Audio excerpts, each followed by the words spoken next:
Acabou a fase de grupos da Libertadores e da Sul-Americana e vamos falar sobre o desempenho dos brasileiros nessas duas competições.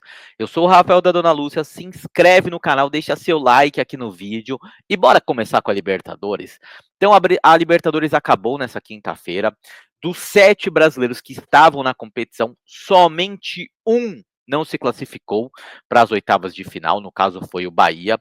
Obviamente que eu estou falando da fase de grupos, não vou falar do que aconteceu na pré-Libertadores, apesar de ter acontecido algumas coisas engraçadas, mas esse assunto já está superado e vamos falar do que realmente, né, da fase de grupos mesmo, depois nós falamos da Sul-Americana. Então, nós tivemos 7 brasileiros, o Bahia é o único que não conseguiu ir para as oitavas de final da Sul-Americana, da Libertadores. Ele vai disputar o playoff da Sul-Americana, enquanto que todos os outros brasileiros conseguiram e foram para as oitavas, né? Então a gente tem aqui, ó, eu vou colocar aqui para vocês darem uma olhada.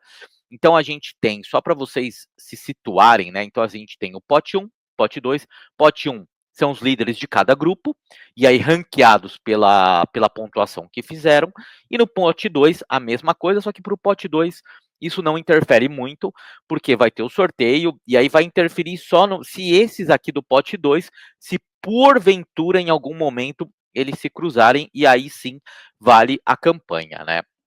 E aí a gente teve, no primeiro lugar geral, o Palmeiras, né? O Palmeiras foi o time ali da melhor campanha da primeira fase, e o Palmeiras ele vai jogar até a semifinal sempre no Allianz Parque, independente do adversário. O Palmeiras fez 18 pontos em 18 possíveis. Então, assim, é um time que, pô, tem uma tradição de Libertadores, é um time que vem bem nos últimos anos na Libertadores, ganhou 2020, ganhou 2021, sempre tá chegando ali em quartas, semifinais, tudo, e o Palmeiras sempre chega forte, né? Obviamente que o Palmeiras vai ter uma grande perda agora, né, que é o caso do Estevão, que disputa o Super Mundial pelo Palmeiras e vai acabar jogando no no Chelsea após o Super Mundial. Então, quando você perde um jogador do tamanho do Estevão e o que ele representa para o time, para o clube, é uma perda muito grande para a sequência da Libertadores. Não sei se o Palmeiras vai tentar repor o Estevão, né? Acredito que ó, você pode até tentar, mas obviamente que você não vai repor com a mesma qualidade, né? Não tem como hoje. Mas eu não sei se o Palmeiras vai investir nessa próxima janela de transferência. Mas o Palmeiras fez uma primeira fase irretocável e merece estar ali na primeira posição do pote 1. Mas, por um outro lado, também a gente pode ter um Palmeiras e Flamengo, um Palmeiras e Fortaleza e um Palmeiras e Botafogo. Lembrando que o Botafogo eliminou o Palmeiras o ano passado na Libertadores. Né? E em segundo lugar, geral, nós temos o São Paulo, né? O São Paulo que acaba terminando muito bem a Libertadores, né? A fase de grupos, apesar de não estar com futebol exuberante. O São Paulo é um time que não joga um futebol bonito nesse momento, mas conseguiu os resultados que precisava. Obviamente que o São Paulo precisa evoluir, especialmente no desempenho. O São Paulo não vem jogando bem no Campeonato Brasileiro, não vem jogando bem na Libertadores, mas na Libertadores, diferente do Campeonato Brasileiro, consegue os resultados. O que é assim, o que eu acho importante ressaltar é que assim, o São Paulo obviamente não está com o elenco no mesmo patamar de Flamengo, de Palmeiras, não tem esse elenco, mas também está longe de ter o elenco que prega-se a muitos jornalistas e torcedores para defender o Zubeldia. Às vezes parece que o São Paulo tem um elenco de Série B, e o que não é verdade. Então eu acho que com o elenco que o São Paulo tem, poderia estar jogando mais futebol, ok? Não estou falando que São Paulo é o favorito ao título, não acho, mas pode acontecer, porque mata-mata vocês sabem como que acontece, mas o São Paulo poderia estar desempenhando mais futebol. Aí a gente tem o Inter também, que saiu de uma adversidade, né, na última quarta-feira, então o Inter, ele estava ali na iminência de ser eliminado quando o Bahia abre 1-0, né, no Beira-Rio, mas o Inter consegue a virada e, além de conseguir a virada, consegue se classificar em primeiro lugar. Então, eu acho que o Inter, assim, também, eu acho que em alguns momentos deixou a desejar, jogar, assim, não jogou tão bem, mas conseguiu o primeiro lugar, e eu acho que o Inter ali, eu acho que eu vejo o Inter muito parecido com o São Paulo, muito parecido com a situação do São Paulo. O Botafogo foi um clube que também não começou muito bem a fase de grupos da Libertadores, mas se recuperou, termina ali em segundo lugar, num grupo que tinha o Estudiantes, né? Então, assim, o Botafogo precisava de uma vitória contra a Universidade do Chile, consegue essa vitória em casa e aí se classifica. A boa notícia do Botafogo, porque assim, obviamente que eu acho que o Botafogo não está performando como performou no ano passado. Eu acho que o Botafogo está abaixo do que fez em 2024, mas é um time que tem um elenco interessante. Pô, o Igor Jesus está jogando uma barbaridade. O que ele jogou contra a Universidade do Chile foi uma grandeza, sabe? O Ancelotti estava lá, então assim, eu não sei se isso talvez possa interferir numa próxima convocação do Ancelotti, mas assim, ele jogou uma barbaridade, o Igor Jesus, jogou muita bola. Flamengo para mim sim foi, acho que assim, talvez a grande decepção dessa da fase de grupos da Libertadores entre os brasileiros. E por que para mim o Flamengo foi uma grande decepção? Porque o Flamengo ficou muito perto de ser eliminado da Libertadores. Poderia estar jogando a Sul-Americana nesse momento, porque assim, o Tátira teve um momento ali no jogo que quase empata o jogo no Maracanã.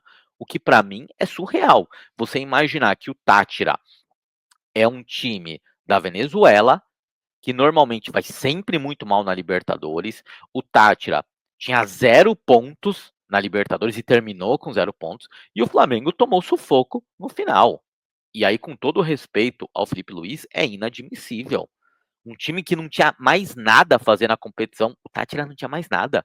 Ele podia ganhar de 12-0, que não ia mudar a situação dele. Então, assim, eu acho que o Flamengo foi muito mal contra o Tátira. E o Flamengo precisa, assim, melhorar o seu futebol, porque assim, o Flamengo fez um belo jogo contra o Palmeiras, fez um belo jogo no Allianz Parque aqui contra o Palmeiras, mas esse ano na Libertadores foram poucos momentos bons do Flamengo. Então, isso é um ponto de atenção para o Flamengo. Obviamente que eu canso de falar isso. Fase de grupos é um torneio, mata-mata é outro. Agora vai começar um torneio completamente diferente, ok? Eu já cansei de ver times que se arrastaram na fase de grupos de competições e que acaba vencendo no mata-mata. Então, assim, obviamente que pelo investimento que o Flamengo tem, pelos jogadores que o Flamengo pode sim jogar mais e pode sim até virar um, assim, um favorito a Libertadores, né? Então, mas eu acho que o Flamengo tem que jogar mais bola. Um também que também não performou e que classificou naquela classificação culposa, quando não há intenção de se classificar, foi o Fortaleza, né? Porque o Fortaleza perde do Racing e, por sorte, o Bucamaranga acaba não vencendo o Colo-Colo, que também já estava eliminado, e aí o Fortaleza consegue pegar essa última fase, essa última vaga ali no grupo, né? Então, assim, o Fortaleza também não vem jogando bem. O Fortaleza foi amassado no final de semana contra o Cruzeiro. Dizem aí, é uma especulação, a gente não sabe dizer, que tem problemas lá internos, que tem jogador que não está se dedicando tanto quanto que deveria, que o Vojvoda estaria incomodado com isso, mas o fato é que o Fortaleza consegue estar passando para as oitavas de finais, e aí eu volto a repetir, agora vai ter a parada da Copa do Mundo, da Copa do Super Mundial de Clubes, então assim, talvez, assim como outros clubes que não foram tão bem na fase de grupos, o Fortaleza pode ali acelerar e pode melhorar e até incomodar, chegar numa semifinal, e pode ir avançando na Libertadores. Obviamente que vai depender muito dos cruzamentos, né? Então, o que é interessante é que a gente tem 3 brasileiros no pote 1, 4 argentinos e um equatoriano, enquanto no pote 2 nós temos 3 brasileiros, um uruguaio, um paraguai, 2 paraguaios, né, o Libertad Cerro Porteño,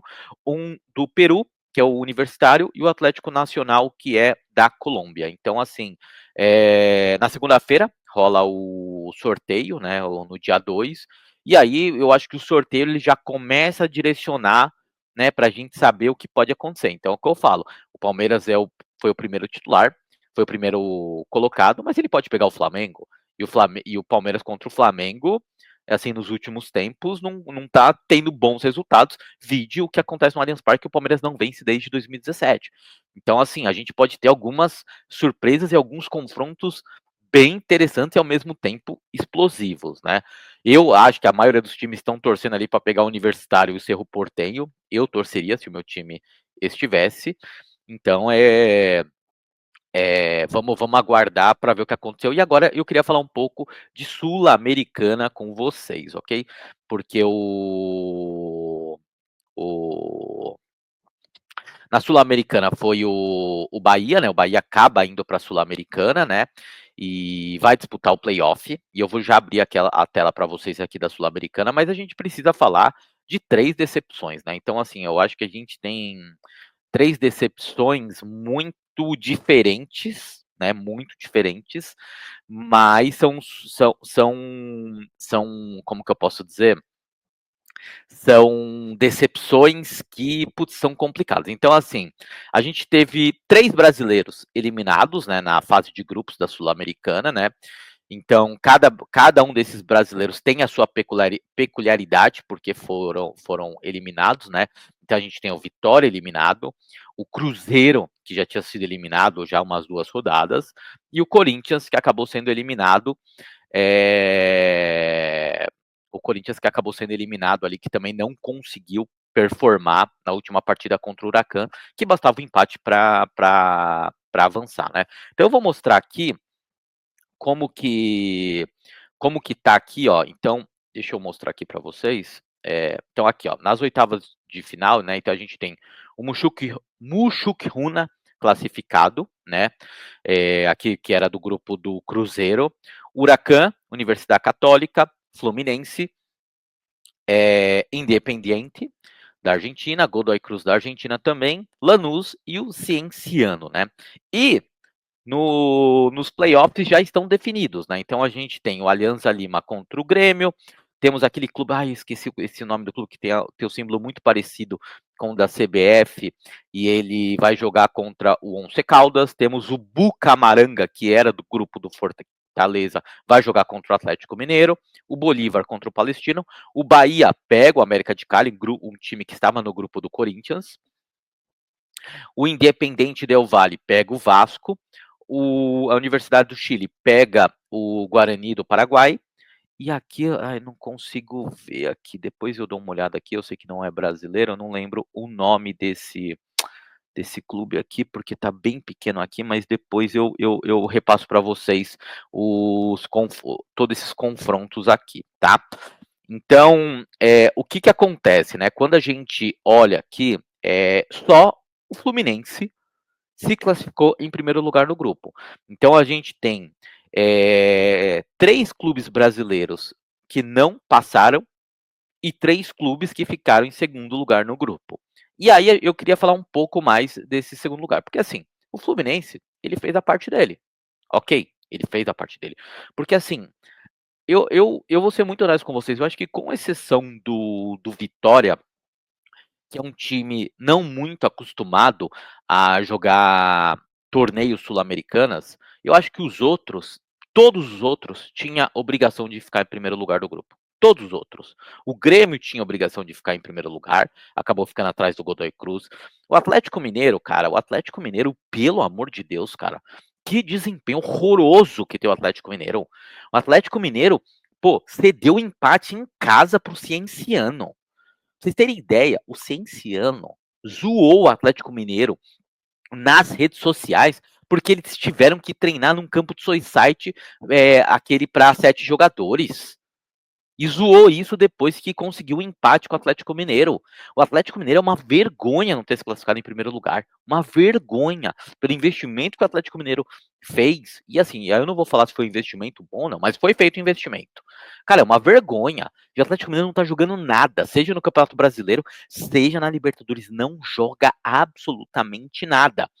Aí a gente tem o Bahia, que acabou também, eu acho que o Bahia, assim como o Vitória, acho que sofreu do mesmo mal, que foi uma questão de falta de experiência na competição, e aí eu acho que o Bahia também dependia só dele para se classificar, e aí perde no Nacional em casa, e ali eu acho que sacramentou que ele ficaria ou com a segunda vaga ou na, na Sul-Americana, e foi o que acabou acontecendo, né? Mas assim, o Bahia eu acho que pega uma. Na verdade, assim, eu acho que todos os brasileiros aqui, eu acho que com exceção do Vasco, pegam adversários acessíveis. Pegam adversários acessíveis. Porque, assim, com certeza o Independente Del Valle é o time, se você pegar até os últimos anos, é o melhor desses times, ok?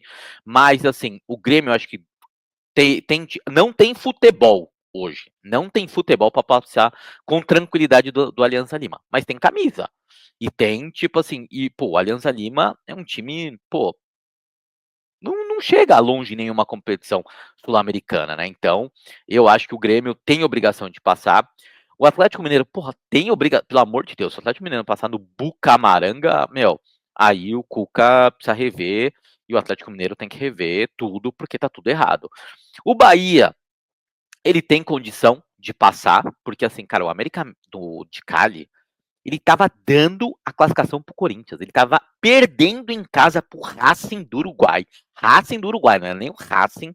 O Racing do Uruguai não tinha feito nenhum ponto.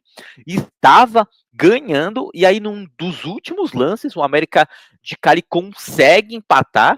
E aí consegue estar avançando, porque o Corinthians perdeu do Huracan. O Corinthians também foi uma vergonha. O Corinthians é a mesma coisa. É um time que tinha que passar em primeiro lugar do grupo. Ah, era um grupo um pouco mais complicado? O América de Cali não é nada de outro mundo. O Huracan é um pouquinho ali, sabe? É um time mais difícil, acho que o Huracan. Eu acho que o Corinthians, eu até. Se passa em segundo, ok. Tá bom? Ok. Mas é uma vergonha ter ficado fora. É uma vergonha. É uma vergonha. É uma vergonha não ter classificado. E detalhe: se o Corinthians empata contra o Huracan, empata, estava classificado. E perdeu de novo. Então, assim, para mim é uma vergonha. O Vitória consegue, ele estava segurando o empate que daria a classificação. O goleiro tomou um frango inacreditável, mas inacreditável, sabe? Ele foi recuado a bola para ele, foi dominar a bola, furou a bola e a bola entrou. Então, assim, é triste pra caramba ver um time como o Vitória fora por uma falha puta, absurda dessa. E você tem o Cruzeiro, né? Que o Cruzeiro, na verdade, assim, o Cruzeiro começou muito mal, uma campanha ridícula, pífia, também pelo investimento do Cruzeiro, absurda a campanha do Cruzeiro, não faz sentido. E aí o Cruzeiro foi aquela coisa assim, a gente já tá meio fora, acho que na terceira, quarta partida, largou mão, e aí concentrou força no Campeonato Brasileiro, que tá indo bem, por sinal, e na Copa do Brasil. Mas também não deixa de ser lamentável, porque na minha cabeça, é, tirando aqueles grandes clubes, assim, tipo Palmeiras, Flamengo, esses times que estão, por exemplo, na Sul-Americana, eles têm mais chance de ganhar a Sul-Americana do que ganhar a Copa do Brasil, sejamos sinceros. A Sul-Americana é mais fácil. Então vamos supor que, pô, você pode passar aqui, vamos supor, o Bahia pode passar pelo América de Cali e pegar o Mushuki Runa, pegar o Lanús, o Cienciano. Então, assim, é diferente da Libertadores, obviamente que o nível da Libertadores é mais alto, e é diferente do campeonato da Copa do Brasil também. Porque se você compara esses times que estão aqui na Sul-Americana com os times que disputam a Copa do Brasil, cara, a Sul-Americana é muito mais acessível do que a Copa do Brasil. Muito mais. E aí eu não tô entrando na parte financeira, ok? Porque, obviamente, que a Copa do Brasil paga muito bem. Mas eu pensando como um time brasileiro, se eu pudesse escolher uma competição para ser campeão, seria a Sul-Americana. Seria a Sul-Americana. Então eu acho que, especialmente Cruzeiro e Corinthians, nesse aspecto, foram muito mal mesmo. E aí, até voltando para os confrontos também, o último que eu parei de falar, que foi o Independiente e o Vasco. O Vasco, ele consegue ali também, vence muito bem o Melgar, precisava disso, se classifica em segundo, mas acaba pegando o Independente Del Valle. Então, assim, eu ainda acho que um brasileiro pode ser campeão, tá? Mas eu acho que praticamente todos, acho que com exceção do Bahia, que já fez jogos interessantes nessa temporada, eu acho que todos precisam performar melhor. O próprio Fluminense precisa performar melhor, não vem performando bem, apesar de estar ali bem no Campeonato Brasileiro, mas não vem jogando um grande futebol. O Grêmio nem se fala do Mano Menezes, é um time, cara, horroroso de se ver assistir. O Atlético eu já falei. Acho que o Bahia é um time que, putz, pode chegar bem longe nessa Sul-Americana. E o Vasco, assim, os times do Diniz a gente tem um pouco de dificuldade para entender, né, o que pode acontecer. Então, assim, eu vendo assim, tudo que aconteceu nessa semana, né, é, da Sul-Americana e da Libertadores, eu acho que, assim, os brasileiros podem ganhar as duas competições. Esse é o ponto. Podem ganhar as duas competições. Mas eu acho que, principalmente na Sul-Americana, você tem que levar a sério. E eu acho que muitos brasileiros levaram a Sul-Americana naquela, a gente classifica a hora que a gente quiser, esse jogo a gente ganha a hora que quer, e aí alguns acabaram ficando em segundo lugar e alguns foram eliminados. Acho sim que tanto na Libertadores eu acho que um brasileiro vai ganhar de novo, são 6 brasileiros, não se esqueçam disso. E eu acho que essa parada do Mundial pode fazer muito bem para alguns clubes, principalmente aqueles que não vão jogar o Mundial, que vão praticamente. E aí eu não sei se a FIFA vai permitir que os clubes fiquem treinando, eu não sei, isso aí depois eu vou até buscar para ver, mas eu acho que os times brasileiros eles podem muito, muito, muito levantar os dois canecos, porque a diferença de investimento, por exemplo, se você pega a diferença de investimento de todos os clubes brasileiros na Sul-Americana para os outros adversários é gigantesca. É gigantesca. E na Libertadores, a grande maioria também. Talvez ali com exceção do Fortaleza, mas eu acho que os outros 5, por exemplo, têm investimentos praticamente superiores à grande maioria dos estrangeiros. Talvez o River ali tenha algo parecido. Mas assim, então eu acho que os brasileiros, nas duas competições, precisam performar melhor. Eu acho que o grande ponto aqui é performance. Teve time que teve aquela classificação culposa, teve time que se classificou, mas não desempenhou um grande futebol. Então, eu acho sim que a gente pode ter dois campeões, mas os brasileiros precisam jogar melhor, especialmente aqueles que estão na Sul-Americana. Obrigado pela companhia. Espero que vocês. Antes de ir embora, eu queria perguntar para vocês, qual confronto que você acha que vai dar nas oitavas da Libertadores? Deixa aqui nos comentários, tá bom? Obrigado pela companhia, valeu, até o próximo vídeo do